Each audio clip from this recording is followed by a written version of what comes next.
Rahul Gandhi urban Naxal തന്നെയാണെന്ന് K Surendran. Rahul ഗാന്ധിയും പ്രവർത്തകരും രാജ്യം നശിച്ചു പോകട്ടെ എന്നാണ് ആഗ്രഹിക്കുന്നതെന്നും ലോകം മുഴുവൻ നടന്ന് അവർ ഇന്ത്യ വിരുദ്ധ പ്രചരണം നടത്തുകയാണെന്നും അദ്ദേഹം പറഞ്ഞു. ദേശീയ സ്വാതന്ത്ര്യ സമരത്തിന്റെ പാരമ്പര്യമുള്ള കോൺഗ്രസ് പാർട്ടി ഇന്ത്യ വിരുദ്ധ ശക്തികളുടെയും അർബൻ നക്സലുകളുടെയും കൈപ്പിടിയിൽ ഒതുങ്ങി. രാഹുൽ ഗാന്ധി ഏറ്റവും വലിയ അർബൻ നക്സലാണെന്നും സുരേന്ദ്രൻ പറഞ്ഞു. ഇന്ത്യയിൽ ജനാധിപത്യമില്ലെന്നും ഇന്ത്യയിൽ സുതാര്യമായ തെരഞ്ഞെടുപ്പല്ല നടക്കുന്നതെന്നും രാഹുൽ പറഞ്ഞു നടക്കുകയാണെന്നും കെ സുരേന്ദ്രൻ കുറ്റപ്പെടുത്തി. രാഹുൽ ഗാന്ധി എപ്പോഴും കള്ളപ്രചരണമാണ് നടത്തുന്നതെന്നും അദ്ദേഹം പറഞ്ഞു. വിദേശ രാജ്യങ്ങളിൽ പോയി രാജ്യവിരുദ്ധ പരാമർശങ്ങൾ രാഹുൽ ഗാന്ധി നടത്തുകയാണെന്നും അദ്ദേഹം കൂട്ടിച്ചേർത്തു.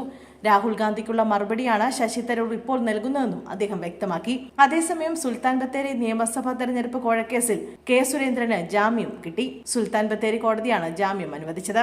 2021 നിയമസഭാ തെരഞ്ഞെടുപ്പിൽ സുൽത്താൻ ബത്തേരി നിയോജക മണ്ഡലത്തിൽ മത്സരിക്കാൻ CK ജാനുവിന് പണം നൽകിയെന്നായിരുന്നു കേസ്. കേസിൽ ഒന്നാം പ്രതിയാണ് കെ സുരേന്ദ്രൻ. മൂന്നാം പ്രതി BJP ജില്ലാ പ്രസിഡന്റ് പ്രശാന്ത് മലവയിലും ജാമ്യത്തിനായി കോടതിയെ സമീപിച്ചിരുന്നു. കേസിലെ രണ്ടാം പ്രതിയായ CK ജാനുവിന് നേരത്തെ ജാമ്യം ലഭിച്ചിരുന്നു. സുൽത്താൻ ബത്തേരി നിയമസഭാ മണ്ഡലത്തിൽ NDA സ്ഥാനാർത്ഥിയായി മത്സരിക്കാൻ CK ജാനുവിന് 50 ലക്ഷം രൂപ നൽകിയെന്നാണ് പരാതിയിൽ പറഞ്ഞിരുന്നത്. ഇതിൽ 10 ലക്ഷം 2021 മാർച്ച് മാസം തിരുവനന്തപുരത്തെ ഒരു സ്വകാര്യ ഹോട്ടൽ വെച്ചും 40 ലക്ഷം സുൽത്താൻ ബത്തേരിയിൽ വെച്ച് നൽകിയെന്നാണ് പരാതി.